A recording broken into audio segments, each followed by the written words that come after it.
মেয়ে হলেও জন্ম আমেরিকায়, বড় হয়েছে ওখানেই। দেশে আসার পিছনে বড়সড় কারণ রয়েছে। কোনো এক বিশেষ টানে বাংলাদেশে এসেছে।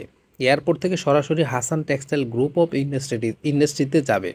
সেখানে হিয়ার জব হয়েছে। আমেরিকা থাকাকালীন জবের জন্য অ্যাপ্লাই করেছে। আজকেই জয়েনিং ডেট। হিয়া সরাসরি অফিসে চলে গেল, সবার সাথে পরিচিত হলো। সবাই তো হিয়ার বাংলা শুনে অবাক। আমেরিকাতে বড় হয়েছে অথচ কি সুন্দর করে বাংলা বলে। হিয়ার সবাইকে খুব পছন্দ হয়েছে। হিয়া বসের সাথে দেখা করতে যায়। শুনেছে মানুষটা খুব গভীর। শুনেছে মানুষটা খুব গম্ভীর। কবি কবি ভাব আছে। ভার্সিটি পড়ার সময় লেখালেখি করতো। হিয়ার খুব ইচ্ছে হচ্ছে বসের সাথে দেখা করতে, কিন্তু হুটহাট করে তো বসের সাথে দেখা করা যায় না। কিছুদিন পর বস হিয়াকে ডেকে পাঠালো। হিয়া তো বেশ খুশি। এতদিনে ইচ্ছে পূরণ হচ্ছে তার। হিয়া বসের রুমে গেল। বসের বয়স 50-এর বেশি হবে না। উজ্জ্বল শ্যামবর্ণ, মুখ ভর্তি ছোট করে রাখা দাড়ি, মোটা ফ্রেমের চশমা, গম্ভীর মুখভঙ্গি, পরনে মেরুন রঙের পাঞ্জাবি। হিয়ার চোখে পানি চলে এলো। এত ধনী লোকের এমন সাধারণ জীবনধারা দেখাই তো যায় না কখনো। বসুন। কি নাম আপনার? আমি বললাম, হিয়া হাসান। হাসান সাহেব হিয়ার দিকে তাকিয়ে আছে দারুণভাবে। হাসান সাহেবের অতীত উকি দিচ্ছে। ভার্সিটি পড়াকালীন সময়ে ঠিক করে রেখেছিল একদিন তার সংসার হবে, স্ত্রী, ছেলে মেয়ে। মেয়ের নাম রাখবেন হিয়া। কিন্তু একটা বড় ঝড় এসে সব স্বপ্ন ভেঙে দিল। স্যার, হাসান সাহেবের ভাবনায় ছেদ পড়ল। হ্যাঁ, আপনাকে আমার পিএ হিসেবে নিয়োগ করা হয়েছে। হিয়া খুশিতে আত্মহারা হয়ে পড়ল। এত এত পছন্দের একটা মানুষের পাশে সবসময় থাকতে পারবে। ধন্যবাদ স্যার, অনেক ধন্যবাদ। আমি কি আপনার সাথে কিছুক্ষণ কথা বলতে পারি? অবশ্যই। আমি আপনার চেয়ে অনেক ছোট। আমাকে তুমি করে বলুন প্লিজ। ওকে, আচ্ছা। আমারও তোমাকে আপনি বলতে ভালো লাগছে না। কফি খাবে? না স্যার। আপনি খাবেন, বানিয়ে দিব? হ্যাঁ, দিতে পারো। এই যে নিন স্যার কফি। ধন্যবাদ হিয়া। হিয়া অনেকক্ষণ স্যারের সাথে গল্প করলো। স্যার হিয়াকে তার লেখা কিছু কবিতার বই দিল। পরের দিন হিয়া স্যারের কেবিনে বসে স্যারের দেওয়া কবিতার বই দেখে কবিতা আবৃত্তি করছে। স্যার কফি খাচ্ছে আর কবিতা আবৃত্তি শুনছে। হাসান সাহেব অতীতে ডুব দিলেন। তখন ভার্সিটিতে পড়তেন। কবিতা লিখত সারাদিন। ভার্সিটির ক্যাম্পাসে বড় একটা কড়ই গাছ ছিল। গাছের নিচে বসে বন্ধুদের কবিতা পড়ে শোনাতো। গ্রামের গরিব ছেলে ছিল হাসান সাহেব। টিউশনি করে পড়ার খরচ চালাতেন। ভার্সিটি, বন্ধুবান্ধব, হই হুল্লোর মাঝে দিন পার করেছিলেন তিনি। হঠাৎ সাইমা রহমান নামের এক মেয়ে হাসানের কবিতা শুনে হাসানের প্রেমে পড়ে গেল। সাইমা ভালো পরিবারের মেয়ে ছিল। সব কিছু জেনে শুনেই হাসান প্রেমের প্রস্তাবে সায় দিয়েছিল। হাসানও না করতে পারেনি। হাসান সেদিন বলেছিল, তুমি কি আমাকে তোমার কাঁধে মাথা রেখে তোমার কবিতাগুলো আবৃত্তি করার অধিকার দিবে? হাসানের সাধ্য ছিল না মানা করার।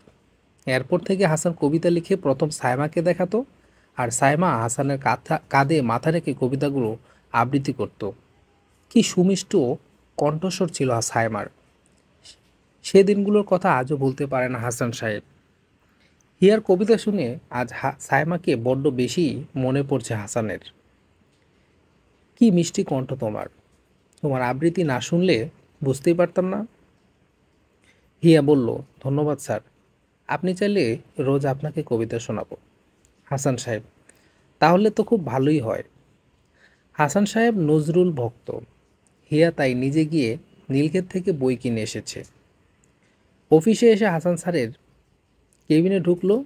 হাসান স্যার এখনও বসেননি। তিনি টাইম টু টাইম অফিসে আসেন। 1 মিনিট এদিক সেদিক হয় না। কিছুক্ষণ অপেক্ষা করার পর নিজের কেবিনে চলে গেল হিয়া। ম্যানেজারের কাছ থেকে জানতে পারলো স্যার অসুস্থ। হিয়া হাসান সাহেবের বাড়ির সামনে দাঁড়িয়ে আছে। বিশাল বড় বাড়ি। ঢুকবে কিনা বুঝতেই পারছে না। কোনো কিছুর না ধার দেড়ে ঢুকেই গেল। কলিং বেল চাপতেই দরজা খুলে দিল বৃদ্ধ এক লোক। কে আপনি? কারে চান? হাসান সাহেবের কাছে এসেছি। আমি ওনার পিএ। সাহেব তো সাহেবের তো মেলা জ্বর, শুইয়া রইছে। আমি ওনাকে দেখতে এসেছি। আহেন আহেন, ভিতরে আহেন। বিশাল বড় বাড়ি। হিয়া ভিতরে ঢুকে দাঁড়িয়ে আছে। সাহেবের ঘর উপরে, চলেন নিয়ে যায়। হিয়া বৃদ্ধ লোকটার পিছনে পিছনে উপরে গেল। শাহান সাহেব শুয়ে আছে চোখ বন্ধ করে। ওনার জ্বর কখন এসেছে, ডাক্তার দেখিয়েছেন, ওষুধ খেয়েছেন, এসব প্রশ্ন করল হিয়া। কাইল রাইত থেইকা জ্বর, সকালে ডাক্তার আইয়া দেখিয়া গেছে, সুই দিয়া গেছে, ওষুধ দিয়া গেছে। এখন জ্বরটা একটু কমছে, তো এখনও ওষুধ খায় নাই, কিছুই খাইতেছে না, উত্তর দিল বাড়ির কাজের লোক। হিয়া হাসান সাহেবের কপালে হাত রাখলো। জ্বর কমই মনে হচ্ছে। হাসান সাহেব হিয়ার স্পর্শ পেয়ে চোখ মেলে তাকালেন। স্যার, এখন কেমন আছেন? হিয়াস জিজ্ঞেস করলেন। হাসান সাহেব উত্তর দিলেন, ভালো।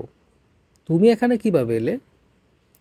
হিয়া বলল, অফিসে শুনলাম আপনি অসুস্থ, তাই দেখতে চলে আসলাম আপনার বাসায়।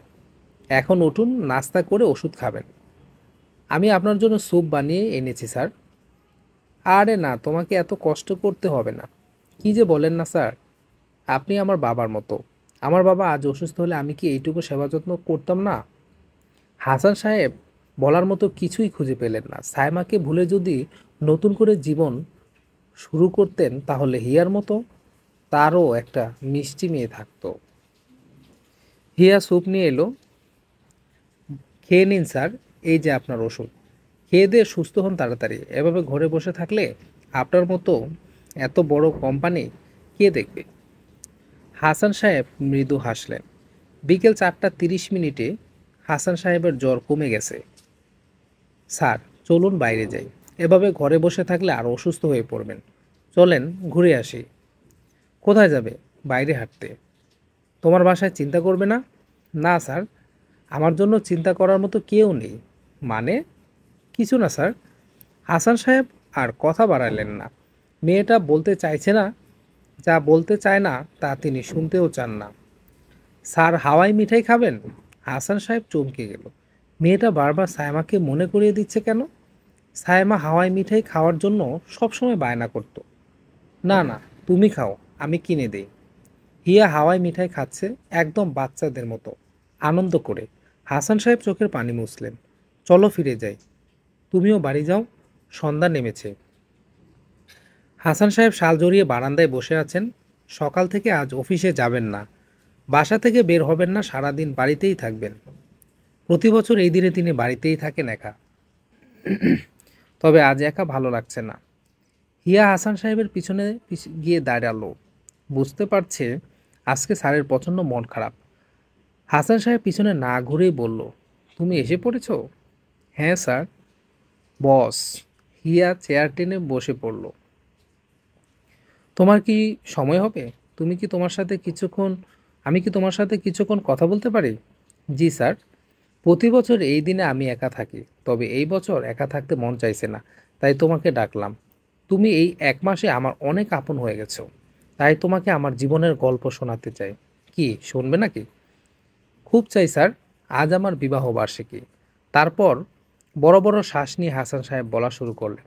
আজ থেকে প্রায় 26 বছর আগের কথা। আমি ভার্সিটিতে পড়তাম। গ্রামের সাধারণ পরিবারের ছেলে ছিলাম আমি। টিউশনি করে খরচ চালাতাম। কবিতা টবিতা লিখতাম। সবাই বলতো আমার লেখার হাত নাকি ভালো ছিল। সাইমা নামের ভালো ফ্যামিলির একটা মেয়ে আমার কবিতার সাথে সাথে আমার প্রেমে পড়ে যায়। কাঁচা বয়স, ভবিষ্যৎ না ভেবেই প্রেমের পথে এগিয়ে গেলাম।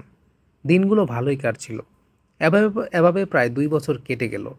আমি বিএ পাশ করে চাকরি খুঁজছিলাম। এরই মধ্যে সাইমা আমার মেসে এসে কান্নাকাটি শুরু করে দিল। অনেক কষ্টে ওর কান্না থামিয়ে কান্নার কারণ জানতেই যা শুনলাম তা হলো, ওর বাবা ওর বিয়ে ঠিক করে ফেলেছে অন্য কারোর সাথে। হাসানের মতো বেকার ছেলের সাথে কিছুতেই সাইমার বিয়ে দিবে না তার বাবা। হিয়া বলল, তারপর স্যার? তারপর আর কি, পালিয়ে বিয়ে করতে বাধ্য হলাম। তবে আমি চাইনি পালিয়ে এভাবে বিয়ে করতে। আমি বেকার মানুষ, কোনো চাকরি বাকরি নেই। সাইমাকে কোথায় রাখবো, কি খাওয়াবো, ইত্যাদি ইত্যাদি ভাবতে ভাবতে দিন চলে যায়। আমি চাইনি সাইমা আমার সাথে ওর জীবনটা জড়িয়ে কষ্ট পাক। তাই আমি সাইমাকে বলেছিলাম, তুমি ফিরে যাও, তোমার বাবা যার সাথে তোমার বিয়ে ঠিক করেছেন তাকে বিয়ে করে সুখী হও। কিন্তু সে নাছোড়বান্দা, সে সুখ চায় না, আমাকে চায়। অনেক বুঝিয়েছিলাম কিন্তু বোঝেনি। উল্টা বলেছিল ও বাড়ি ফিরবে না, আমি যদি ওকে ফিরিয়ে দিই তাহলে এই পৃথিবী ছেড়ে চলেই যাবে। তাই বাধ্য হয়ে মেসের বন্ধুদের সাহায্য নিয়ে বিয়ে করে ফেললাম সাইমাকে। টিউশনি দিয়ে কষ্টে কোনো রকম সংসার চালাতাম। সাইমা সব কিছু না চাওয়ার আগেই পেয়ে যেত। বাবার বাড়ির আমি ওকে কিছুই দিতে পারতাম না। প্রথম 1 মাস সাইমা কিছুই বলতো না, পরবর্তীতে সব কিছু নিয়ে অভিযোগ করতো, কথায় কথায় চেঁচিয়ে উঠতো, রাগ করতো, একটা সময় সব কিছু নিয়ে ঝগড়া করতো। আমাকে এক প্রকার সহ্যই করতে পারতো না সে। চাকরি খোঁজা, টিউশনি করা, সংসারের প্রেশার, এই সব নিয়ে অনেক ডিস্টার্ব থাকতাম। তার উপর সাইমার এমন বিহেভিয়ারে মেনেই নিতে পারতাম না। আমিও ওর কথার উত্তর দিতাম। দুজনের মধ্যে ঝগড়া লেগে থাকতো। কথায় আছে না, অভাব দেখা দিলে ভালোবাসা জানালা দিয়ে পালায়, তেমনি হয়েছিল। একদিন বাড়ি ফিরতে না ফিরতেই এটা নাই সেটা নাই বলে চিল্লানো শুরু করে দিল সাইমা। আমার মতো অপদার্থ বেকার ছেলেকে বিয়ে করে জীবন নরক বানিয়ে ফেলেছে সে, এইসব বলতে শুরু করলো। আমিও রাগ করে বললাম, যাও যাও, তোমার বড়লোক বাবার কাছে চলে যাও। আমাকে বিয়ে করেছে কেন? সত্যি সত্যি রাগ করে চলে গেল সাইমা। আমিও আটকাইনি সেই দিন। ভাবলাম কিছুদিন থেকে মনটা একটু ভালো করে আসুক। কিন্তু সাইমা আর ফিরে এলো না। হঠাৎ শুনলাম ওর বিয়ে ঠিক হয়েছে। পাগলের মতো ছুটে গেলাম সাইমাদের বাড়ি। ওর পা ধরে হাউমাউ করে কাঁদলাম, কিন্তু ওর মন গলেনি। ওর বাবা ভাইয়ারা আমাকে মেরে বের করে দিয়েছিল তাদের বাড়ি থেকে। চলে এলাম আর ভাবতে লাগলাম, আমি তো ওকে সুখী করতে পারলাম না। যদি অন্য কাউকে বিয়ে করে সুখে থাকে থাকুক, ভালো থাকুক। আমার প্রিয় সাইমা বিয়ে করে চলে গেলাম আমেরিকায়। জানো, বিয়ে করে চলে গেল আমেরিকায় সাইমা। জানো, যেদিন ওর বিয়ে হয়েছিল আমি পাগলের মতো হয়ে গিয়েছিলাম। সেন্স ছিল না। হাত পা কাটতে যাচ্ছিলাম, ফাঁসি দিতে দড়ি খুঁজছিলাম, এদিক সেদিক ছুটছিলাম, চিৎকার করে কেঁদেছিলাম। আমার কান্না দেখে আমার বন্ধুরাও কেঁদেছিল। আমাকে অনেক কষ্টে সামলেছিল তারা সেই দিন। 7 দিন পর্যন্ত আমার সঙ্গ ছাড়েনি। বাঁচার ইচ্ছাই হারিয়ে ফেলেছিলাম। কিছুদিন পর খবর পেলাম বাবা মারা গেছেন। গ্রামে ফিরে গেলাম। মায়ের জন্য নিজেকে শক্ত করলাম। মনে মনে শপথ করলাম বড় হব। অনেক চেষ্টায় নিজেকে প্রতিষ্ঠিত করলাম, কিন্তু আর কাউকে ভালোবাসতে পারিনি। তাই একাই রয়ে গেলাম। কথাগুলো শুনে হিয়া কাঁদছে। হাসান সাহেব বললেন, হিয়া, তুমি কাঁদছো কেন? হিয়া বলল, হ্যাঁ, কারণ এই গল্পটা আমি জানি, আমার পরিচিত, আমার আপনজনের গল্প। হাসান সাহেব বললেন, তুমি এই গল্প জানবে কিভাবে? হিয়া বলল, কারণ সাইমা রহমান আমার জন্মদাত্রী মা। হাসান সাহেব বললেন, তুমি সাইমার মেয়ে? হিয়া চোখের পানি মুছে শক্ত হয়ে বলল, হ্যাঁ, আমি সাইমা আর আপনার মেয়ে। হাসান সাহেব বাকরুদ্ধ হয়ে গেলেন। কি বলছে মেয়েটা? তার আবার মেয়ে এলো কোথা থেকে? তার তো কোনো মেয়েই ছিল না। মায়ের যেদিন বিয়ে হয়েছিল তার পরের দিন আমেরিকা চলে যায়। এয়ারপোর্ট থেকে গাড়ি করে তাদের বাসায় যাওয়ার পথে গাড়ি অ্যাক্সিডেন্ট করে হসপিটালে নেওয়ার পর মায়ের হাজব্যান্ড মারা যায়। কিন্তু মা বেঁচে যান। আর তখনই জানতে পারেন আমি তার ভিতরে বেড়ে উঠছি। মায়ের ধারণা মা ফিরে এলেই আপনি তাকে মেনে নিতেন, কিন্তু মা পারেননি ফিরতে। কোন মুখে ফিরবেন আপনার কাছে? তাই আমাকে নিয়ে আমেরিকায় রয়েই গেলেন। তুমি সত্যি বলছো? আমি খুব করে চাইছি তোমার কথাগুলো সত্যি হোক। প্রথম থেকে আমি তোমার প্রতিটা কাজ, তোমার প্রতিটা অঙ্গভঙ্গি লক্ষ্য করছি এবং একটা অজানা টান অনুভব করছি। হ্যাঁ বাবা, আমি সত্যি বলছি। আমি হিয়া হাসান, তোমার মেয়ে। হাসান সাহেব আনন্দে আত্মহারা হয়ে পড়েছেন। গত 24 বছরে যিনি কোনোদিনই এত খুশি কখনোই হননি। তিনি কেঁদে ফেললেন। এক নিমিষে হাসান সাহেবের অতীতে পাওয়া সব কষ্টগুলো মুছে গেল। তিনি চিৎকার করে পৃথিবীকে তার খুশিগুলো জানাতে চান। মেয়েকে পরম স্নেহে জড়িয়ে নিলেন। হঠাৎ ঝিরঝিরে বৃষ্টি শুরু হলো। এই যেন বাবা মেয়ের মিলনের আহ্বান। প্রকৃতিও খুশির জোয়ারে ভাসছে। গল্প টান লিখেছেন ফাবিহা নওশীন।